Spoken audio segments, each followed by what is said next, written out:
we have another great keynote speaker, and when we talk about consumer electronics, I think there is no area that consumer electronics doesn't have intersection with. Healthcare is no exception, and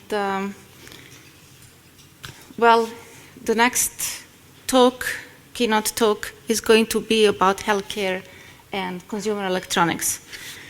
It is my great pleasure to present to you Brian Markwalter, Senior Vice President of Research and Standards for the Consumer Electronics Association. He is also IEEE Board of Governors. He is father of 4, and at the same time, he manages to promote growth in his area that measures in billions. So when you have a person that can actually manage 4 kids and manage all these responsibilities, you can expect really interesting talk. So please welcome Brian Markwalter.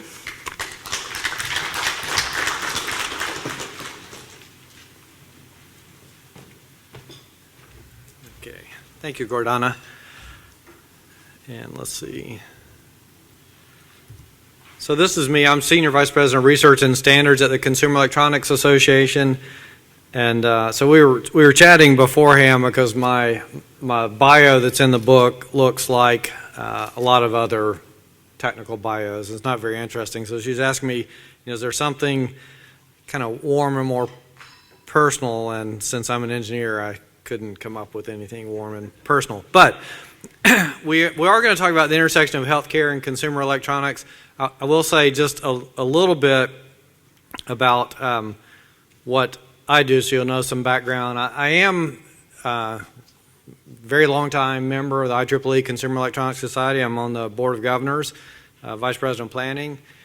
And I come from this organization, CEA, which probably many of you know mostly from CES. So this picture here is our trade show in Las Vegas every year. Probably a lot of you have been. We do a partner conference, I guess you'd say the original ICCE, although it predated Las Vegas. And that's both a huge conference and a huge show. So the other one you should go to, I'd recommend. CEA we do government affairs work, so we lobby. We're based in DC.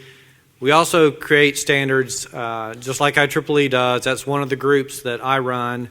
We also do market research. I run our market research program there, and I'll be tapping into some of that research for this presentation. And then last, I already mentioned our trade show stuff. In fact, this year, for the first time, we ran CES Asia in Shanghai and also had a IEEE CE Society technical workshop, but we're going to hopefully grow that into a full-blown conference soon. Okay, now let's dive in on healthcare, and so this will be it's a little U.S. centric because that's where I come from, that's where I have the data, but I think the issues probably apply globally. Now it just happens that we're at a moment in time in the U.S. where there's a great deal of change. You may have heard of the Affordable Care Act. Some people call it the Obamacare. There's been a huge legislative change in the way we're managing healthcare, and the reason is because of these kind of figures here. So the cost of healthcare in the U.S., like many places, but especially in the U.S., has been growing at an unsustainable pace compared to our GDP and wages. So you just can't keep going that way. If it becomes too big a part of your GDP, your economy is not going to work properly. So this is part of the motivation, is trying to get a handle on the economics of healthcare. And so part of that is to change actually a great number of things, but the government's trying to motivate some change in a few areas. So if you think of healthcare, there's the outcomes, how well are people treated? I mean, what is their actual health outcome? the experience of their care. Do they have a good experience when they receive medical care? And lastly, the cost. Those are three things that everyone's trying to balance. And there's some things that contribute, and this is also true demographically speaking about other places. So our population in the U.S. is aging just like it is in a lot of the other developed areas, and that tends to lead to, well, you have higher costs with elder care and medical issues, chronic care management. So if you look at the statistics, it's the chronic diseases that eat up much of the cost of health care. And then lastly, mistakes in readmissions in hospitals are a big problem. So we're trying to get some of that under control. There's two ways. There's penalties that are applied, and then there's incentives that are applied. So to use the saying, there's a carrot and a stick being applied to try to make change in the system here. So on the way things have traditionally been in the U.S., medical procedures and people were reimbursed for services. So it was just like ordering a la carte off a menu. So if something got done, a person got paid, materials got used, medicine got used, everything was basically a fee for the service. And so you can understand that what that does to the incentives. In this case, there's very little incentive, there's no risk to the system to do more. And in particular, if you have an environment where there are lawsuits, the motivation is to test and retest and do more and more because that cost is always passed on. Now what the system is moving towards is more bundled payments. And you could think about it this way. Instead of treating it like you take your car in, so if you take your car in for service now, at least for me, I'm usually thinking, I wonder how many different things they're going to tell me they need to fix, right? And that's basically a fee-for-service model.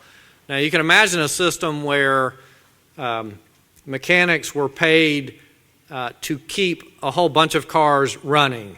They just needed to make sure they kept working. Then they're incentivized to repair cars as efficiently as possible, and that's the same model here. So now we bundle payments. This is the direction we're headed. We'll bundle payments and pay a group or a hospital to care for a certain number of patients, and then that healthcare system can, if they operate more efficiently, can make more money in the process. And so there are other techniques that are being used. So Medicare is the U.S. system for kind of public health care. There's two parts. There's one called Medicaid, one called Medicare. So most senior citizens are on Medicare. And it's a very big expenditure area.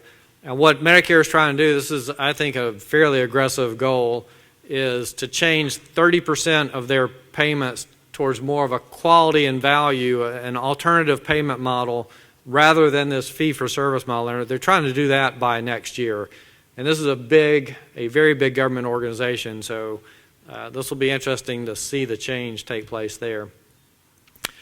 On the penalty side, as opposed to the incentive side, readmissions are a big problem, and that was dealt with in the Affordable Care Act. It was recognized, and there are specific penalties for readmissions.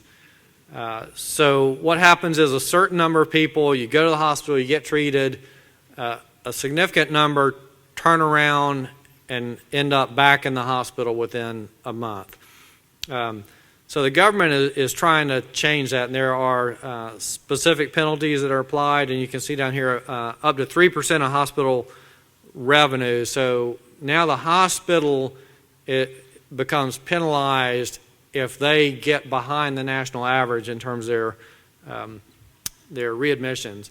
And you can see the kinds of numbers that are involved here. $17 billion in Medicare readmission costs, $294 billion in health care costs due to medication noncompliance. All right, I wanted to put that out there as kind of motivation. Why is there so much interest in health and consumer electronics and digital health? So those are some of the factors.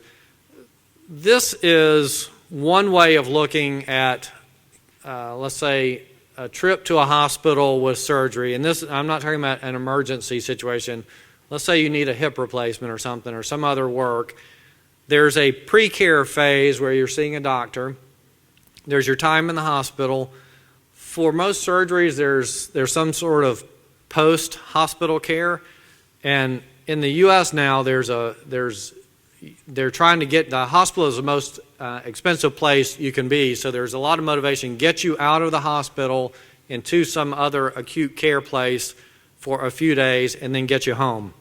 And so home care is the last part. What we're seeing, and where this is starting to intersect with consumer electronics, is there are companies who are being created today. SilverView is one of these companies. And they are trying to serve this phased approach. So they're creating essentially a cloud service that ties together the patient and all the services. So I won't spend a lot of time on it, but they could actually interact with you in your pre-hospitalization phase. So you'd have an app or something that would keep you connected to the hospital. But most importantly, when you come home, SilverView intends to make their money by making sure you comply with your post-operative procedures and medications. So that way you're out of the hospital, you're out of the acute care facility, you're at home, you're using some devices and tracking medical, particularly medicine, prescription compliance, and all that's being tracked through the cloud to try to keep you from coming back to the hospital for some health reason. There are a number of other, part of the Affordable Care Act, there's a good bit of research that's still going on. You can imagine with this much change in the way health and medicine is delivered in the U.S., these are some really large experiments is what it amounts to. And the Centers for Medicare and Medicaid Services, which is a government organization, is running a bunch of these trials. So they're very carefully looking at data because they want these things to be driven by some sort of effectiveness measure. So they ran an Independence at Home demonstration was the name of one of their projects. And the whole point of that was like this SilverView model. Get people home and get them with the proper kind of care and interactive tools at home. And so they've done 1 year of this particular experiment here, and so far they've recorded that on the average for these patients they're saving a little bit over $3,000 per patient in that first year. And more importantly, the kinds of outcomes that they're seeing are much better, and the readmissions are lower. Okay, I'm going to shift gears. I want to talk a little bit about this market. This is one way that CEA looks at it. So we have a paper. Actually, we can provide it to anybody who's interested. It's from 2013, but it breaks up this market for devices. And the way we look at it, if you take the whole health and wellness area and look at the devices, we break them into the sort of the wellness piece and the health piece. And wellness, we break down into fitness tracking and wellness tracking. I'll explain those a little bit more.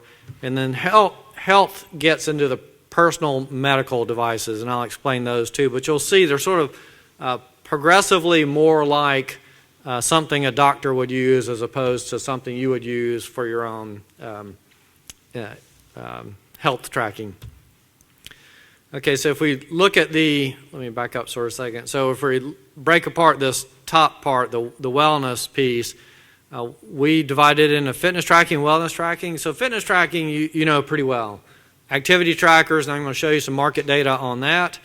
Heart rate monitors, been around a long time, particularly for those who train or do a lot of sports activities. Then there's more specialized training gear, so particularly things that have GPS, so that it may be biking specific, it may be running. There's even stuff for swimming. Then when we get into the wellness part, this is kind of the well-being piece. So sleep quality, the digital scales for weighing yourself, body analyzers that will do body fat and other aspects of your wellness. Then that sort of that bottom piece in the personal medical devices area, this is where you get into things that start bordering on doctors' tools, if you will, but we're seeing them come home, and that's the point of this talk, is that these are much more like consumer electronics now. So there are blood pressure monitors, and off to the side I have a couple of the companies listed. There's usually dozens in many of these areas, but blood pressure monitors, you know, they're a cuff. They measure systolic and diastolic pressure. Glucometers are for diabetics, so if you need to measure your blood sugar level, and then, of course, insulin pumps are used by insulin-dependent diabetics. There's been lots of work in that area, and an increasing number of diabetics. Pulse oximeter, that's the little thing in the hospital. You see the little thing that clips on your finger, so that's measuring pulse and oxygen level in your blood, two very critical factors. And you think, well, how necessary is that at home?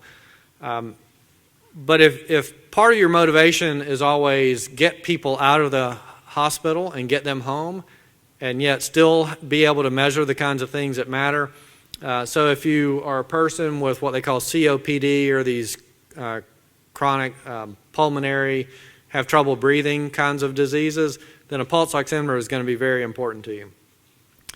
Electrocardiograms, you guys may have seen their devices showing up that work with your smartphone, actually measure your electrocardiogram. And this gets into an area where we're starting to border on medical devices here. Smart pill dispensers, this goes to the medication compliance area. And then lastly, personal emergency response systems. So these are things that you may place with an elderly person or somebody who has some health issues, and they need to be able to call in an emergency. So they're at home, but you want them to be able to reach out and make an emergency contact. So a lot of times these are 3G or 4G connected products, have a standalone subscription that goes with them.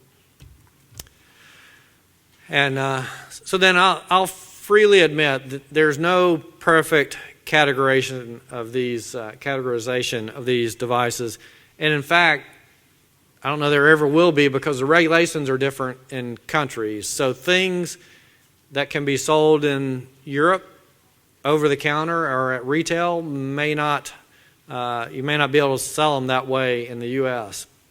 So these are actually just a couple of pictures from here at the show. On the left, these are both out of Philips' booth, but there's tons of products out there if you go wander around. So this is, the one on the left is their active pain relief product.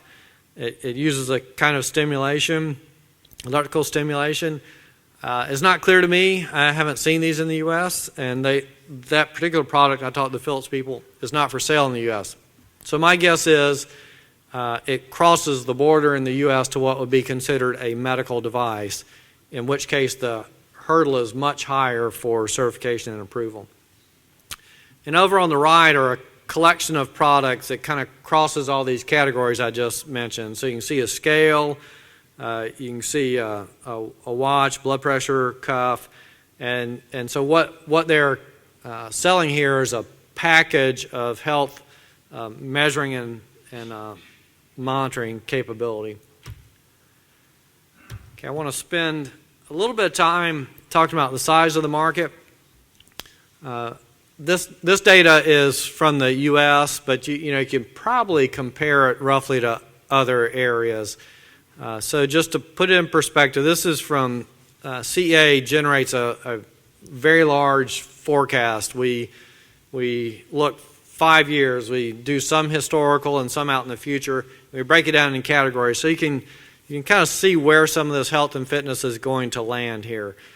So in 2015, our estimate is we're going to be at about $223 billion of CE sales in the U.S.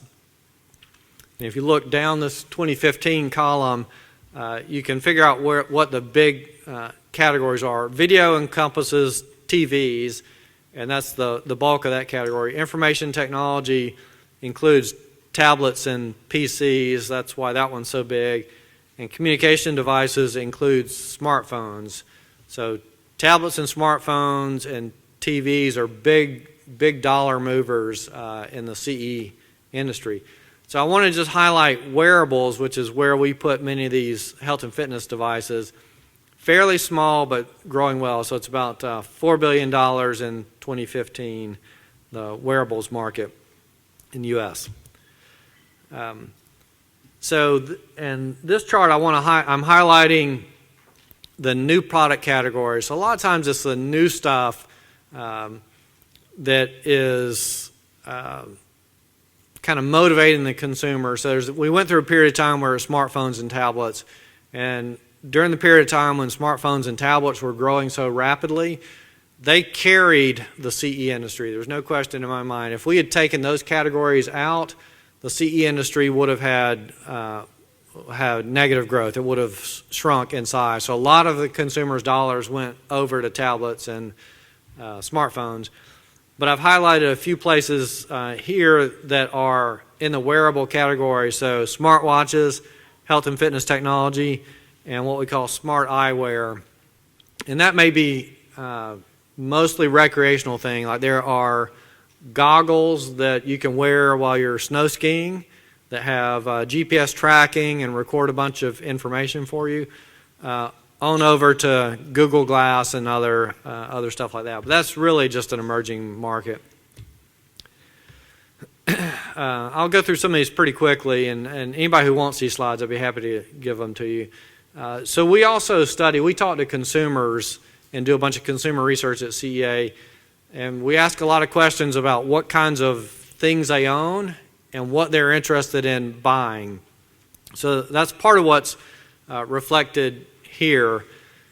So these bars represent the household penetration. So the red bar is the 2015 level. So if you compare like the blue bar and red bar, you can see how much growth that particular product had. So tablets were still growing pretty strongly.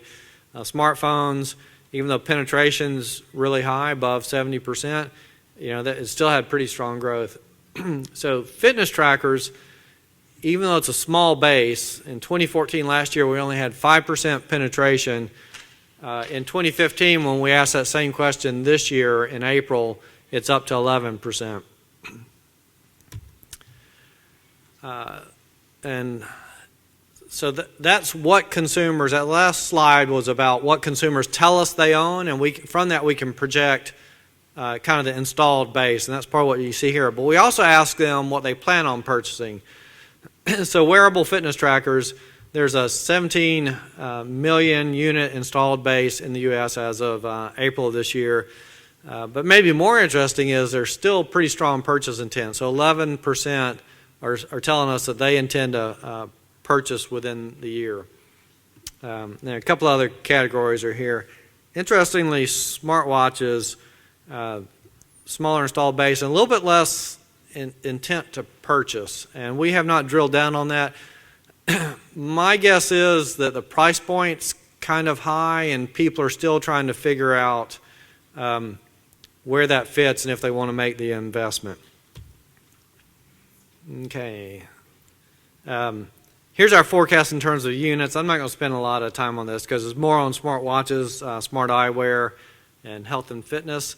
But you can see the growth curves for these, particularly health and fitness devices. And then a big pop in smartwatches in 2015. We had the introduction of Apple's Watch, which explains that. Okay, I want to talk a little bit about some of what's causing interest, for example, in a fitness tracker, which a lot of people would say is only marginally health related. I mean, it's health related, but not, a lot of people say not in a medical sense. But if you look at what Fitbit has done, and they've had a very strong track record in the U.S. Fitbit, so to most of us, that's a very cost-effective family of simple fitness tracking devices and apps. But Fitbit is also after the corporate market. And so they've signed up 50 out of the top Fortune 500, top 500 companies in the U.S., they're becoming part of the corporate wellness plan. So now, and BP America is another example, BP America, the petroleum company arm in the U.S., they have a specific program, and this is not uncommon. So when employees sign up, they actually get a refund if they meet certain basic fitness goals. And the whole point is to keep people healthy and keep them out of the hospital and keep them from having to go to a doctor. Okay, we've also, in our study we did in 2013, we did project growth of these devices that are over on the medical device side, so ECG, insulin pumps, emergency response systems, pulse oximeters. So at least two of them stand out as high growth areas. The ECGs, these personal ECGs, and as a market researcher I can tell you, well, you're coming off a very small number, so it's pretty good growth, but that does not necessarily mean it's a big market. That's still one that has to mature. And there's also some regulatory issues with ECGs. And the other big one is pulse oximeter, which now you can find as retail devices. That was kind of a look at the device side. Now, services and other things that are going on. The smartphone, of course, has enabled lots of change. Uber, of course, is the ride, the car sharing service, if you will. Pretty much controversial everywhere it goes, including the U.S. So every city they get to have a big fight with the taxi drivers. Well, there are a lot of people who are working on that kind of sort of interaction via your cell phone for healthcare, what they call the on-demand doctor. So at least in the U.S., there's all these startups who are pursuing, in effect, you can think of it instead of a taxi hailing service, it's a doctor hailing service. So instead of you going to the doctor and all the scheduling that entails, then you use these apps. Now, a lot of times they are out of pocket. In other words, you pay directly. But for some people, in simple situations, if your time's valuable and you don't have a lot of it, it's more cost effective for them to pay $99 to have a doctor, or sometimes they'll use a nurse to swing by with some equipment, look, and then consult the doctor remotely. And so we get this idea of a digital doctor where you're not necessarily walking into a doctor's office. You may be consulting digitally somehow.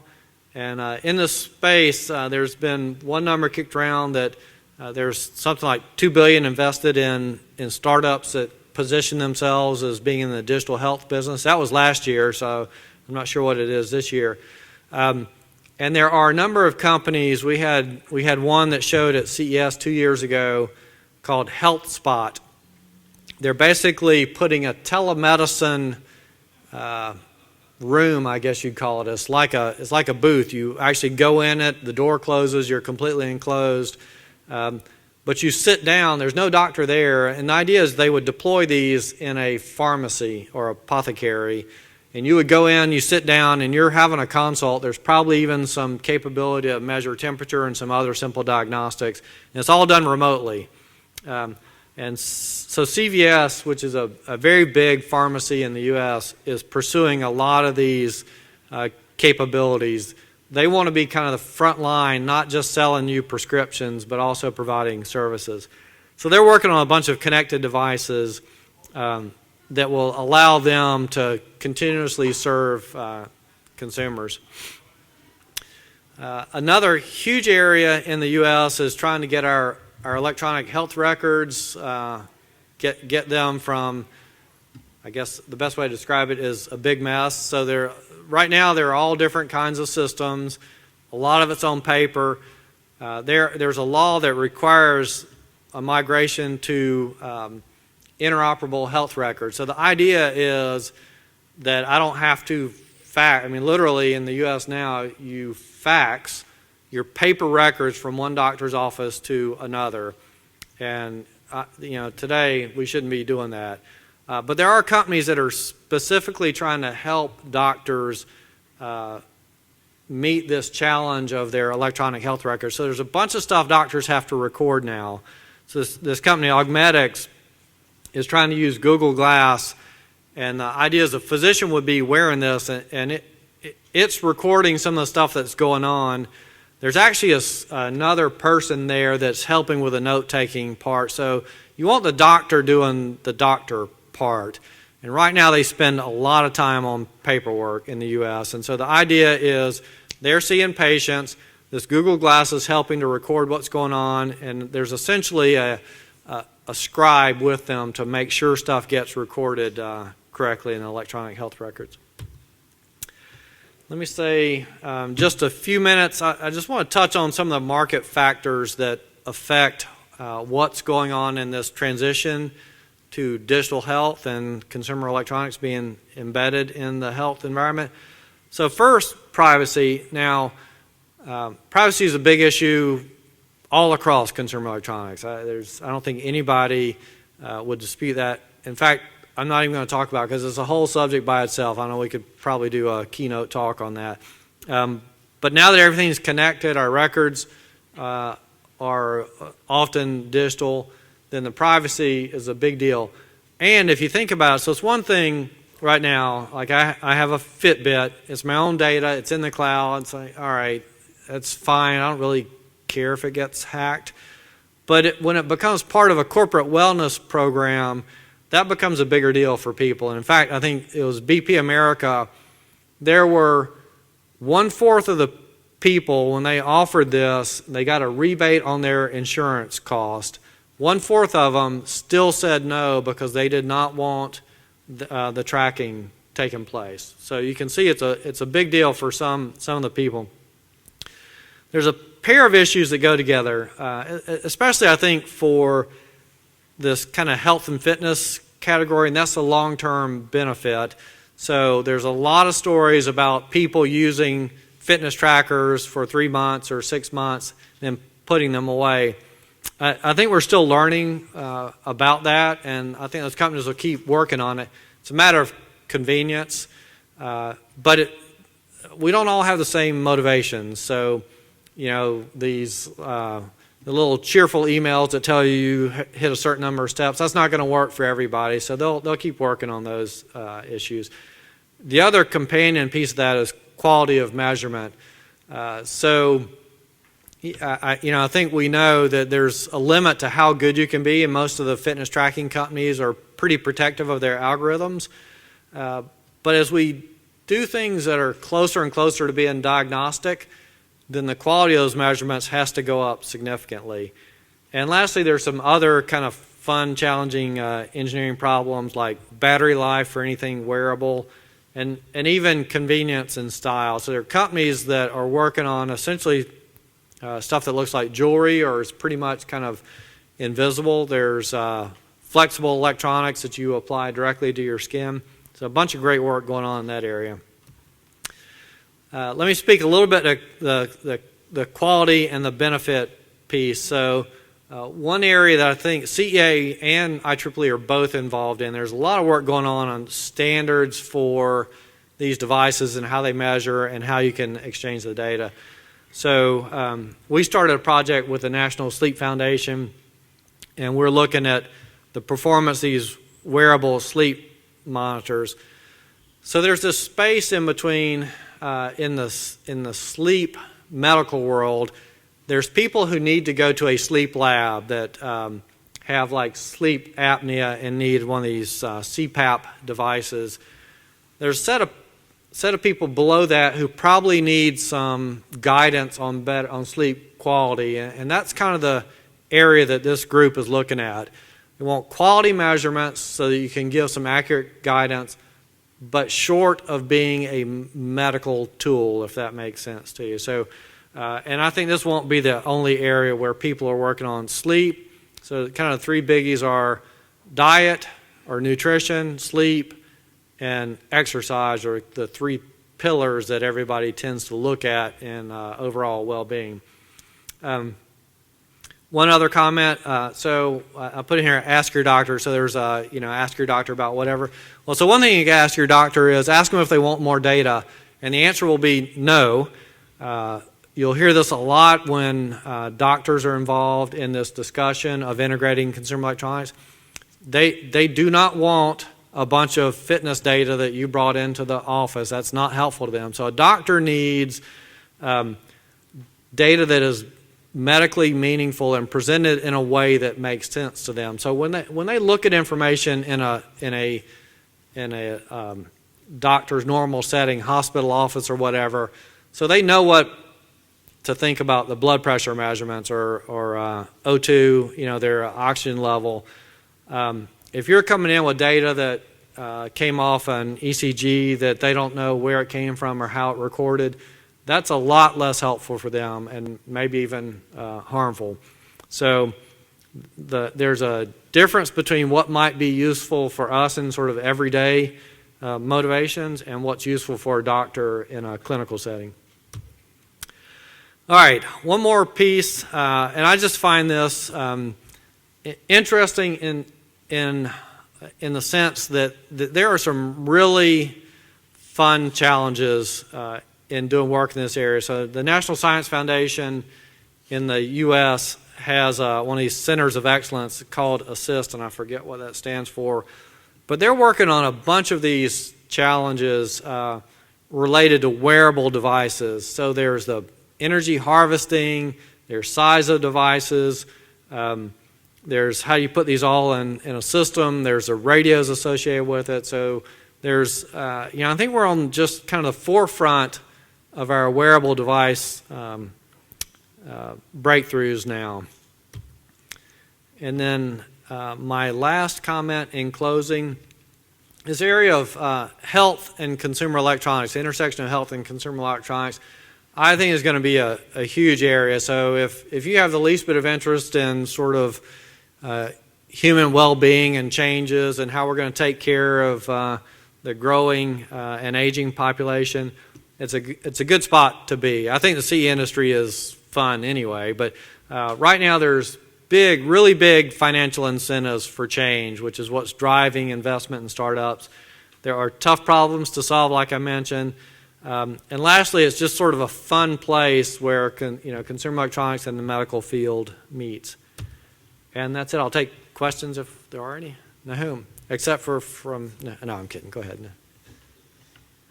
Sorry, thank you for the great talk. Sorry, you will miss my talk because I talk about some challenges.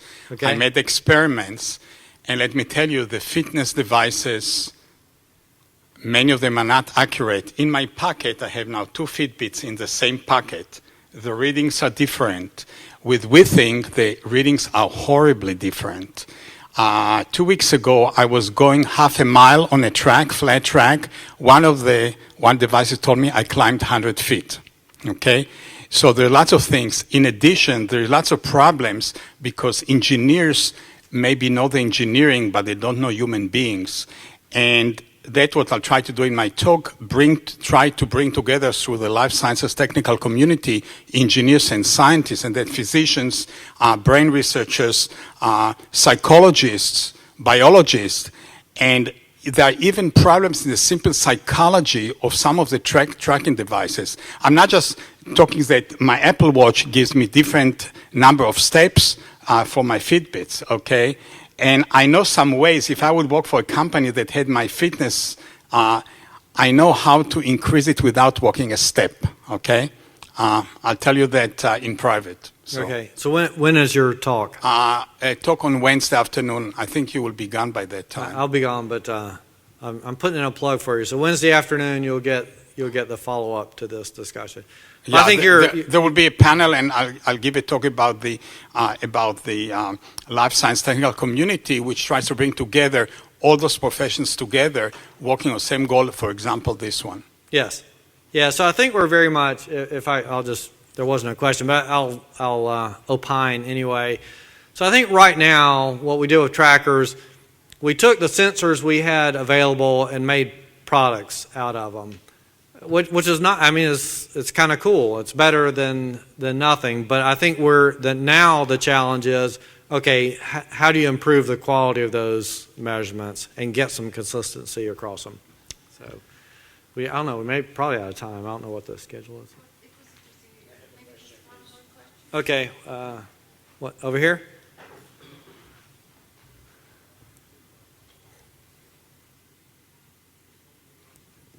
You mentioned very well, and it's correct, a need of standards. And you specify a name of a standard which can be useful, performance of sleep monitors. Why you don't consider the standard which exists for medical electrical equipment, all the series for IEEE 601? You can have a standard which is from the Consumer Electronics Association for performance. In one situation, a manufacturer can have just a moment. My product complied with the standard or CEI. I don't care about 6601. Consumer Electronic Association, for this is enough compliance with his own standard. This is one problem. We talk about harmonization. We talk about unity. But these remain only words. I will try in my presentation on the Wednesday morning when we'll discuss the position of FDA in this aspect, which is very strange. And I think, for this I consider it is important to come here, it's very useful that you have the entrance of the consumer electronic industry in the medical area.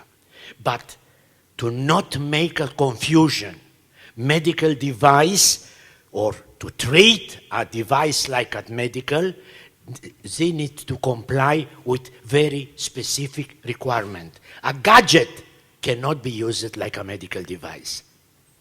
Yeah, and so to be clear, the people we're working with are typically specifically not trying to market medical devices. There are those. We do have companies like Qualcomm Health is making big initiatives. So I think I'm sure there's more than 3. So IEEE is doing standards in this area. We're treating, so I guess you work with IEC also. Yep. And then we're working on sleep monitors for consumers. So anyway, sounds like there's a bunch more on the subject on Wednesday. Interesting talk, but it looks like we opened a panel instead of like getting questions, and we started a little bit later, but we broke the time.